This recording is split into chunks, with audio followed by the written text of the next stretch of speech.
From Rails to Rockets. 800 Days Around the World Part 5. I'm going to see it for myself, a wonderful imaginary venture, and first time in the life. I have closed my eyes and venturing into a tour of the world, everything imaginary.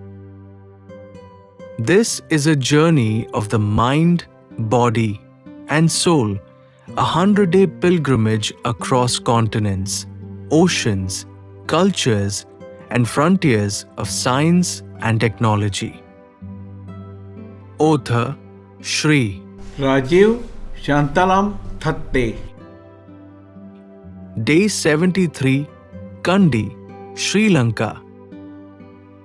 The sacred tooth and the jungle mist. I arrived in Kandy, nestled in Sri Lanka's central hills, once the last stronghold of kings and now the keeper of sacred relics. At dawn, drums echoed through the temple of the tooth relic, said to house Buddha's tooth. Devotees in white flowed in like water, bearing lotus flowers and incense. I strolled by Kandy Lake, where herons waited still as statues and monkeys played in the trees. A light mist hung in the air, fragrant with cinnamon and rain. Lunch was a traditional Sri Lankan rice and curry, served on banana leaf, dal, coconut sambal, brinjal moju, and fiery red curry.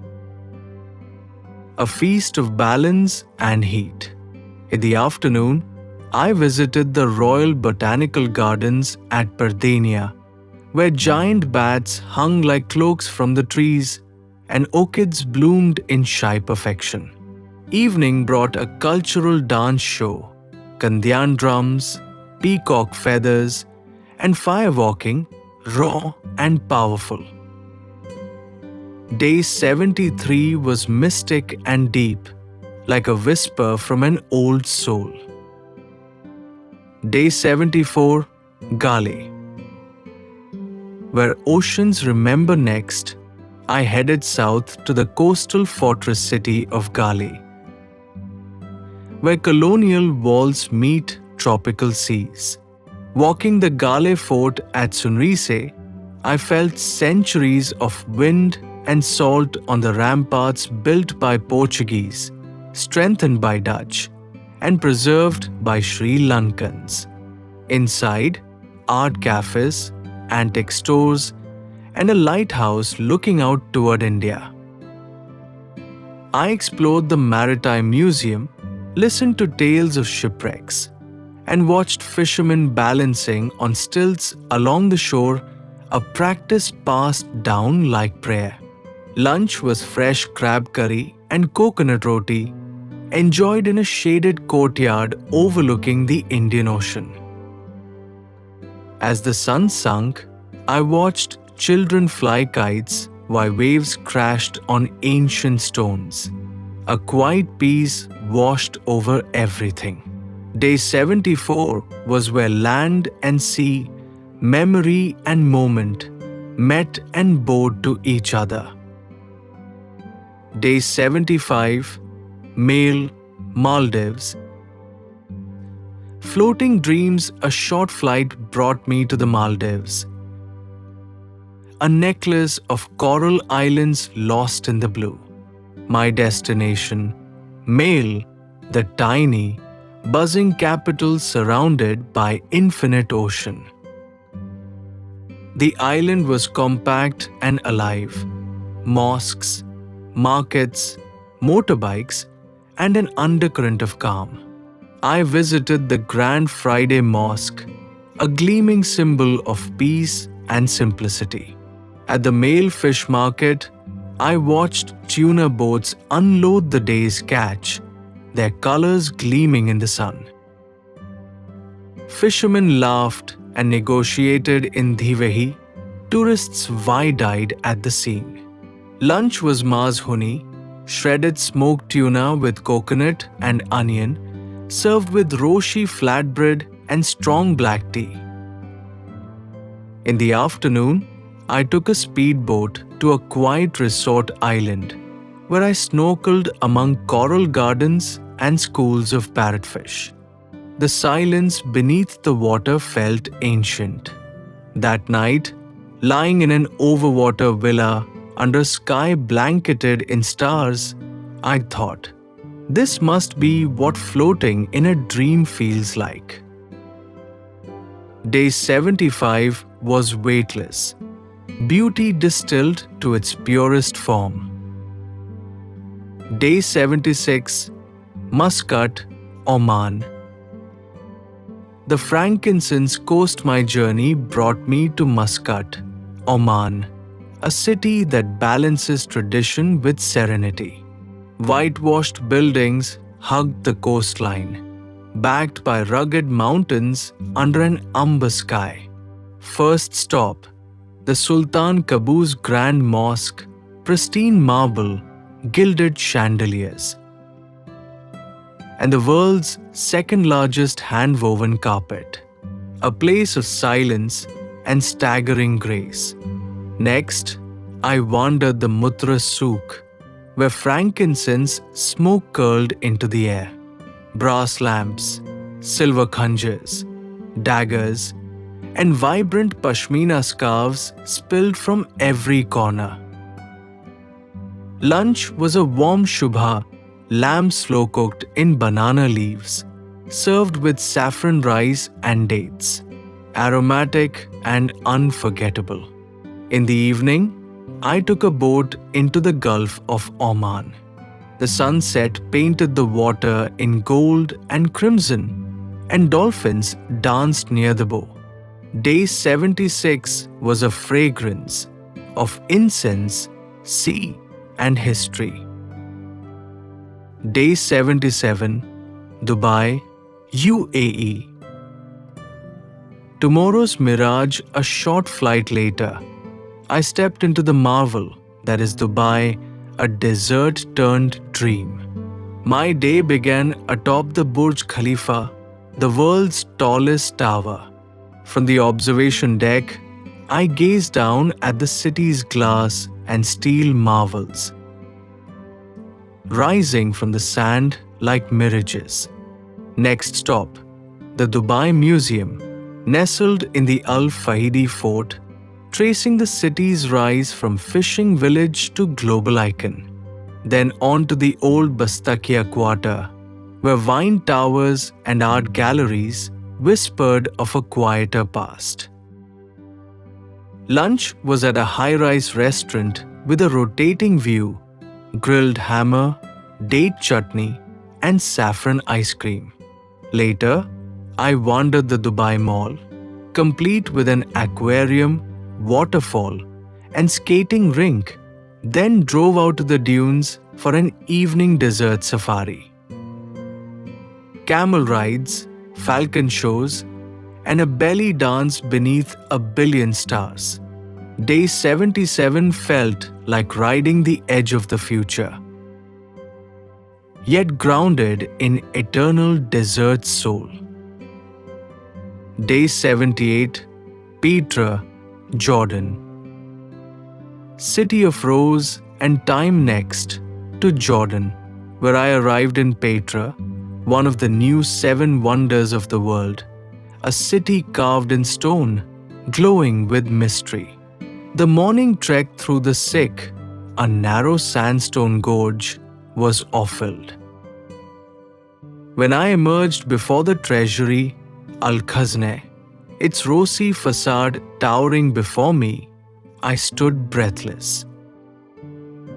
I climbed up to the monastery, shared lunch with Bedouins, mansaf, lamb in yogurt sauce with rice, strong Arabic coffee, and dates, and listened to stories passed down for centuries. In the afternoon, I explored tombs, temples, and ancient roads where camel caravans once passed.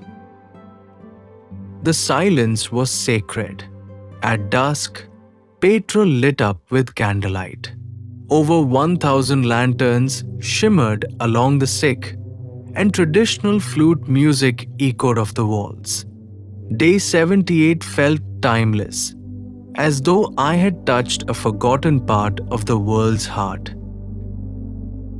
Day 79, Aman and the Dead Sea, where salt and spirit meet before leaving Jordan. I spent a reflective day in Amman, the capital. I visited the citadel overlooking the city and saw Roman ruins, the Umayyad palace, and the famed hand of Hercules. Then wandered downtown's spice shops and art alleys. Lunch was falafel from Hashem, the city's legendary street food spot, served with creamy hummus and piping hot khubz, bread. In the afternoon, I descended to the Dead Sea, Earth's lowest land point. Floating weightlessly in the mineral-rich water, I felt like I had shed gravity and ego. Covered in black mud, I laughed like a child.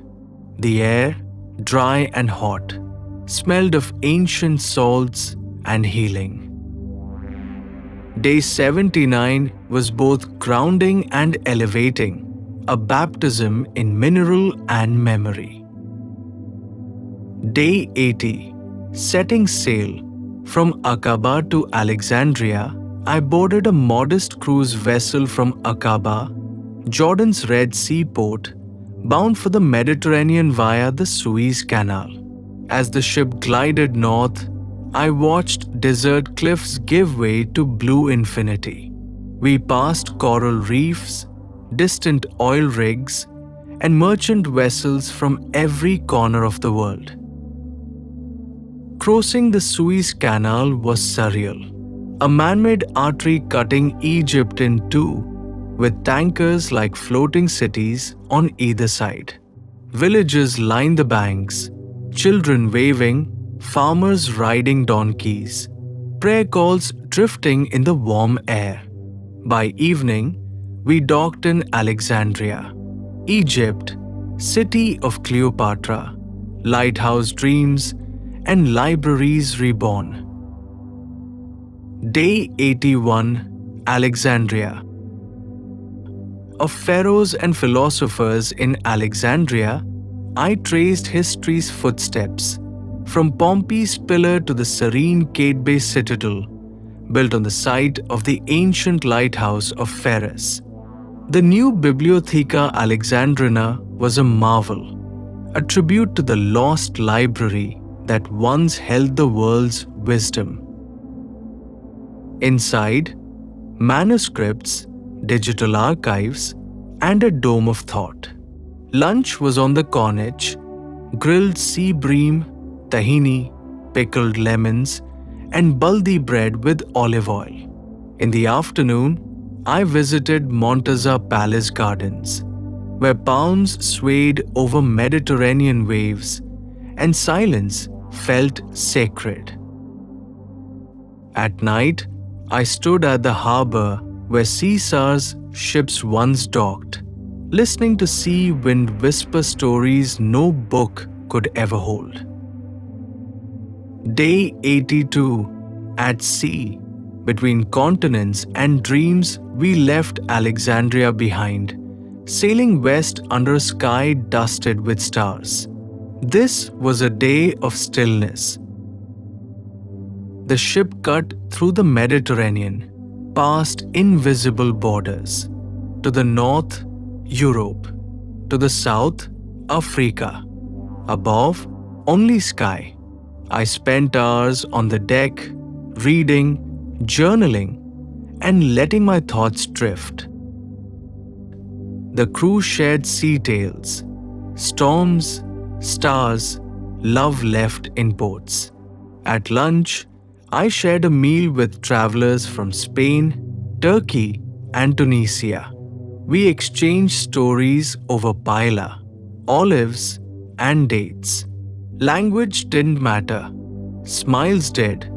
At sunset, the sea burned gold. Dolphins appeared for a brief ballet. I felt part of something ancient. Day 83, Valletta, Maltha, fortress on the sea. We arrived in Valletta. Maltha, a stone jewel rising from the water, built by knights and carved by waves. The grand harbor was stunning. Warships, yachts, and fishing boats bobbing like corks. The city's honey-colored walls reflected centuries of sieges, triumphs, and resilience. I explored the St. John's Cathedral, with its gilded ceilings and Caravaggio's haunting masterpiece. Then wandered narrow lanes lined with wooden balconies and flowering vines.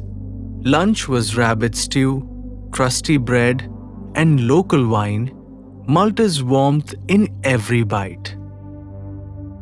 I spent the afternoon on the upper Baraka Gardens, watching ships come and go, cannons still guarding the sea.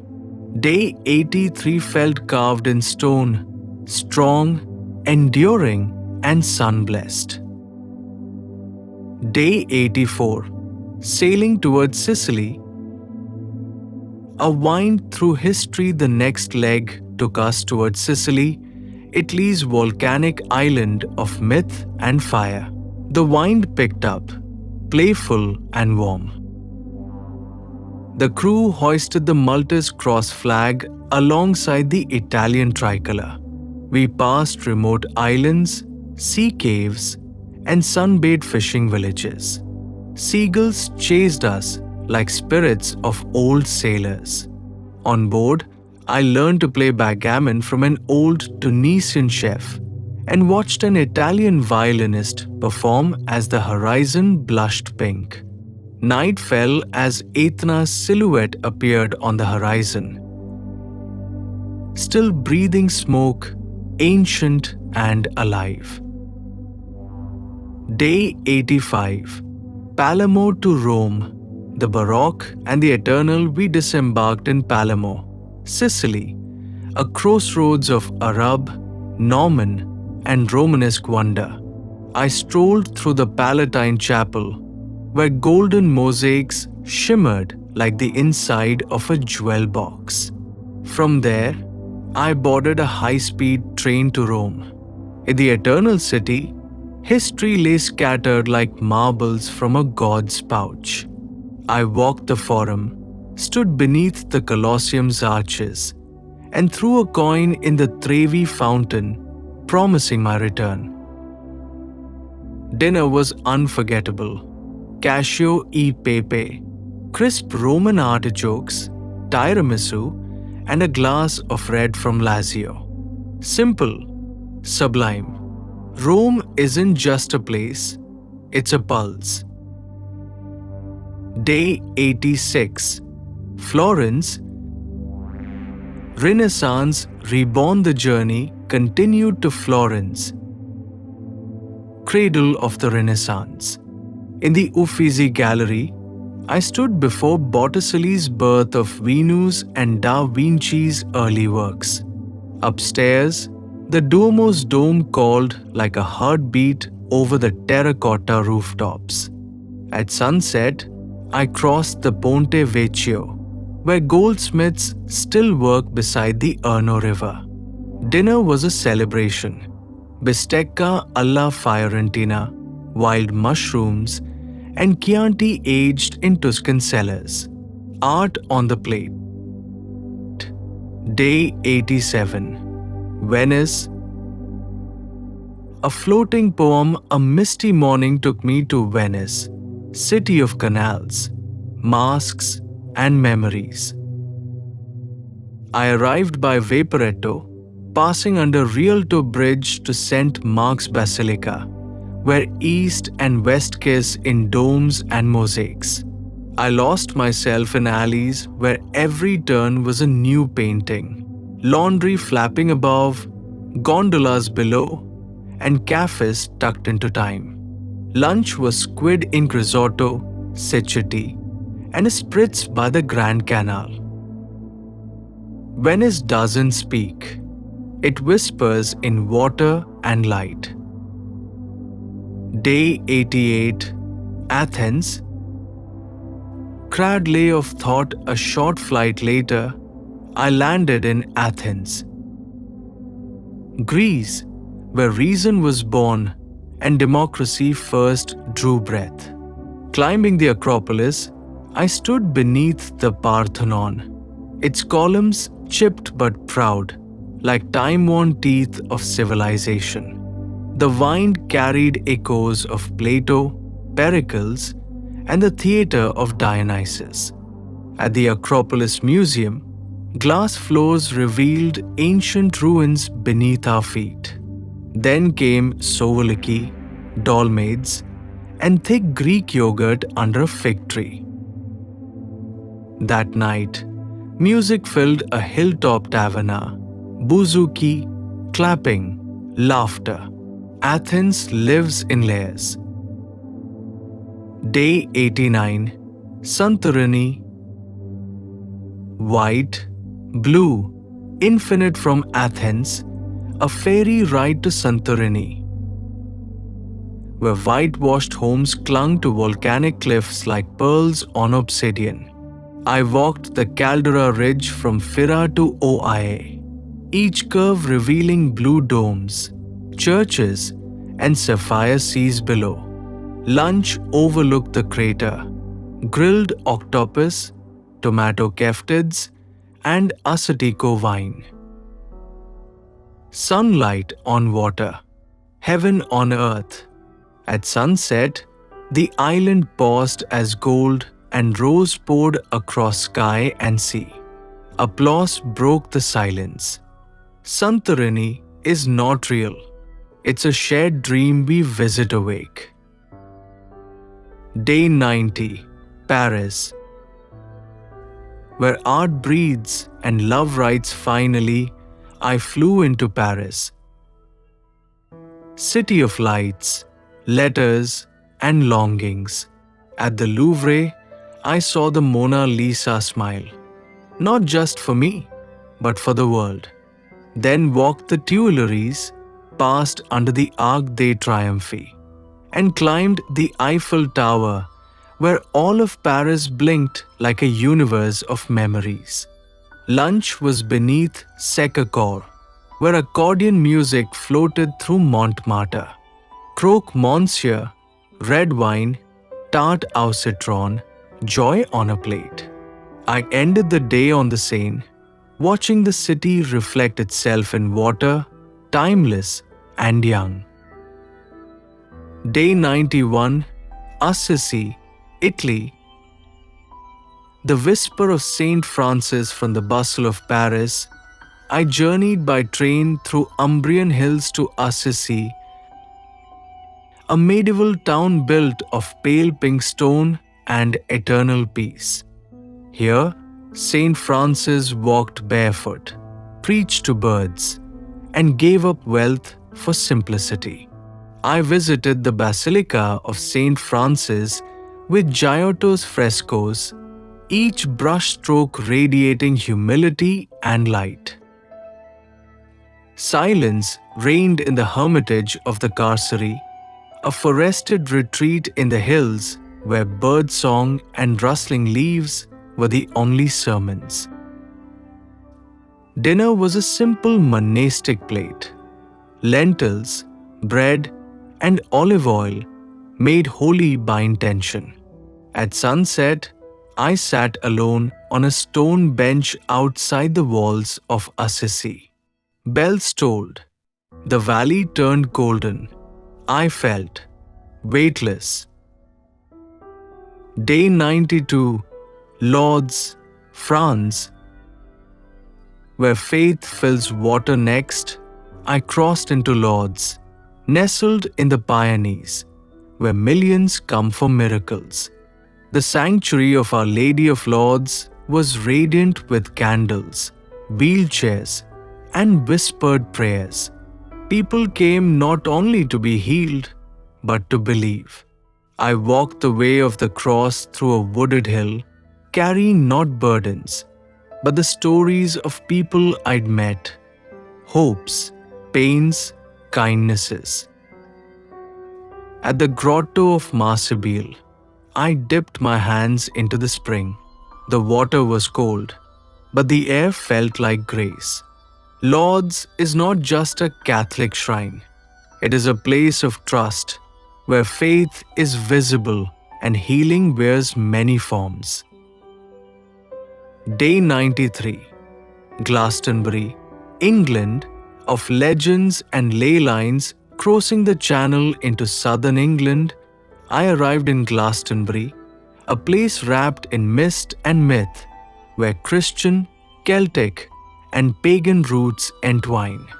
I climbed the Glastonbury Tor, where wind howled and the spirit of Arthur seemed to ride across the hills. The view was ancient and infinite.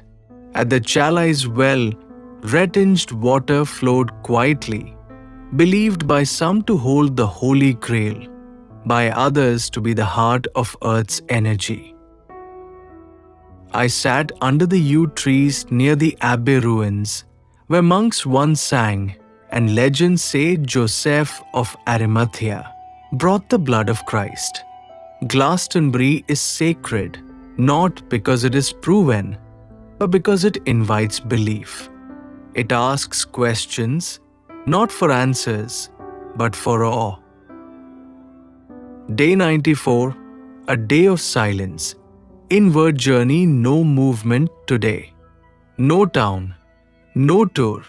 I stayed in a quiet retreat outside Glastonbury. No phone, no voice, just nature, breath, and pen. I journaled memories. Deserts in Jordan, choirs in Greece, laughter in Morocco, tears in Vietnam, the taste of chai in Varanasi, and the silence of Santorini's sunset. The world had been my teacher, but now, in stillness, I heard my own heartbeat echo the globe's rhythm. In the evening, I lit a candle, not for religion, but for reverence. Day 95, Varanasi, the eternal city on the Ganges. I arrived in Varanasi, India's spiritual heart, where the river flows like time itself. At dawn, I watched Aarti ceremonies on the ghats, lamps flickering, chants rising, and the river reflecting a million prayers. I wandered alleys thick with incense and flower sellers, visited ancient temples, and took a boat ride at Sunrise, the city waking slowly under a saffron sky. Day 96, Bodh Gaya, where enlightenment blossomed from Varanasi. I journeyed to Bodh Gaya, the sacred place where Buddha attained enlightenment under the Bodhi tree. The Mahabodhi temple complex was serene. Pilgrims from every corner bowed and meditated. I sat beneath the sacred tree, breathing in centuries of stillness and compassion. The air felt heavy with peace.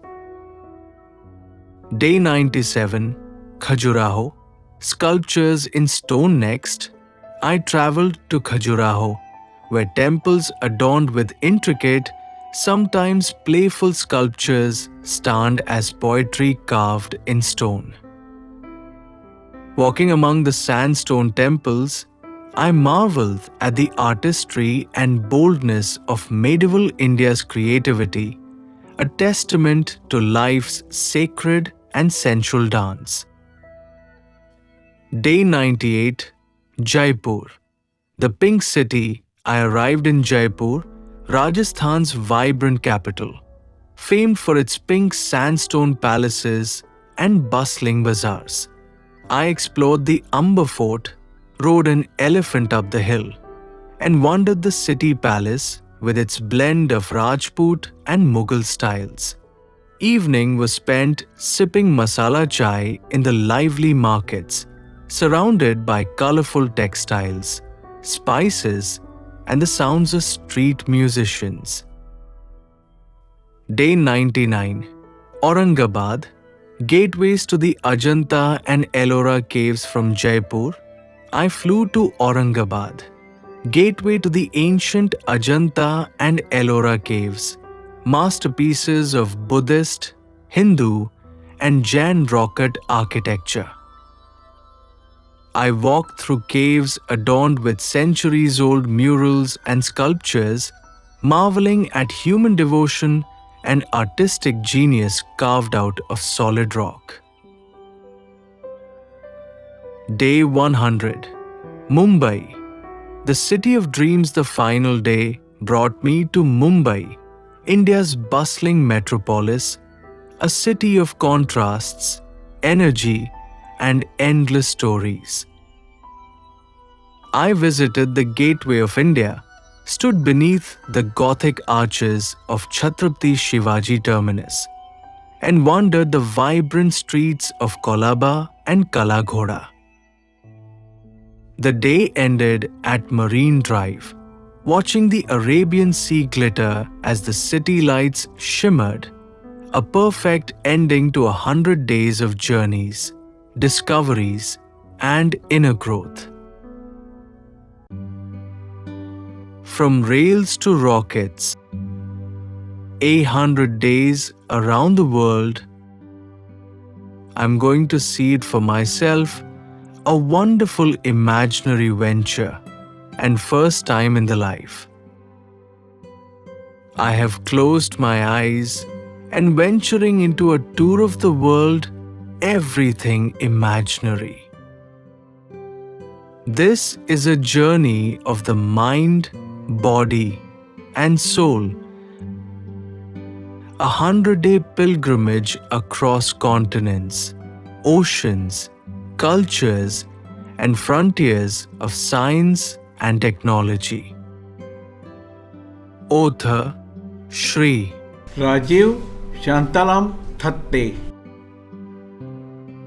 A journey around the world. My final imaginary tour, 100 days of discovery, reflection, and wonder.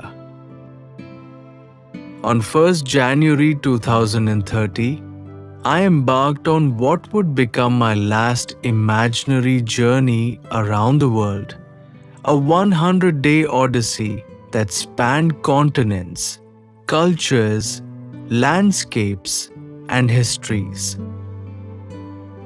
This was no ordinary trip. It was a voyage of the mind, spirit, and senses, a vivid exploration fueled by curiosity and a yearning to understand the vastness of our shared human experience. Though it was a journey of imagination, every step, every sight, every taste, and every encounter was painted with a brush of vivid detail and heartfelt reflection. This is a summary of that incredible journey, a tapestry woven with the colors of distant lands and the threads of deep introspection. And as you read, I invite you to imagine yourselves alongside me, fellow travelers in spirit, to see, hear, and feel the world anew. Setting off, the beginning of a grand adventure. The journey began in the winter chill of Dubai, a dazzling metropolis of glass and gold, where tradition meets futuristic innovation.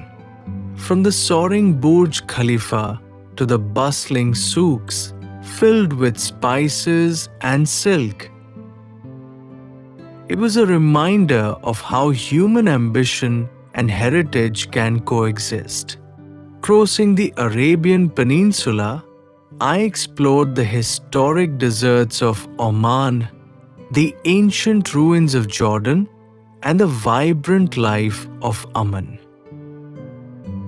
The echoes of biblical times mingled with modern hospitality, and the vast landscapes whispered timeless stories. Africa, the cradle of life and culture from the Middle East, I ventured into East Africa, landing in Kenya and South Africa. The breathtaking savannas teemed with wildlife, lions, elephants, and zebras moving in ancient rhythms. The cityscapes of Cape Town blended natural beauty with cultural richness, while Nairobi's bustling energy showcased Africa's vibrant future. Europe, history, art, and spirituality. Europe unfolded like a magnificent gallery, from the colorful streets of Poland and the peaceful fjords of Finland and Sweden to the romantic canals of Venice and the Renaissance splendor of Florence.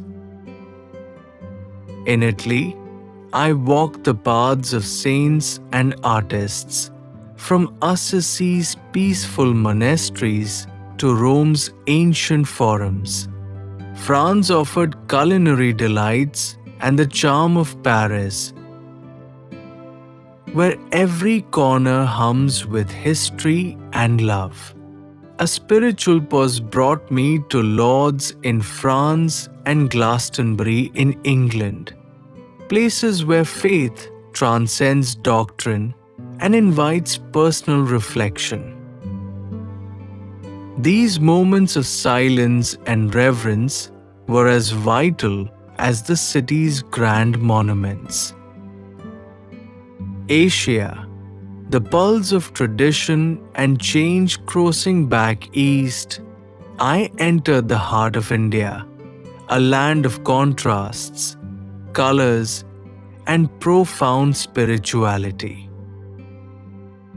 From the ghats of Varanasi, where life and death coexist on the banks of the Ganges, to the enlightenment aura of Bodh Gaya, each step was a meditation. The palatial pink walls of Jaipur, the ancient caves of Ajanta and Ellora, and the vibrant streets of Mumbai encapsulated India's timeless energy and resilience. In Southeast Asia, I explored the temples of Vietnam, Laos, and Thailand, each offering a unique blend of nature, history, and warmth. Oceans and islands, nature's masterpieces. The journey across the Mediterranean and onward to islands like Santorini was a symphony of sea, sky, and light. Floating through the azure waters and walking volcanic cliffs, I felt the pulse of nature's artistry. The Americas and beyond, though the bulk of the journey lay in the Old World, glimpses of Canada and the United States reminded me of vast wildernesses, multicultural cities, and the spirit of innovation. Reflections on the journey. This 100-day odyssey was more than a catalogue of places. It was a mosaic of experiences that revealed the unity and diversity of our world. Every city, every village, every mountain, and every desert taught me about resilience, creativity, faith, and hope. What struck me most was the human thread, people's kindness, traditions, struggles, and celebrations. Whether in the quiet prayers by a river in Varanasi or the bustling markets of Marrakech, the warmth of human connection transcended all borders. An invitation to fellow travelers As I close this imaginary journey, I extend an invitation. Will you join me? Not necessarily in the physical sense, though I would cherish that company, but in spirit, in curiosity, in the joy of discovery. The world is vast and endlessly fascinating, waiting for us to explore with open hearts and minds. May this summary inspire you to dream of journeys yet to come, to seek the unseen, to listen to stories whispered by ancient stones and vibrant cities alike. Goodbye. My dear friends,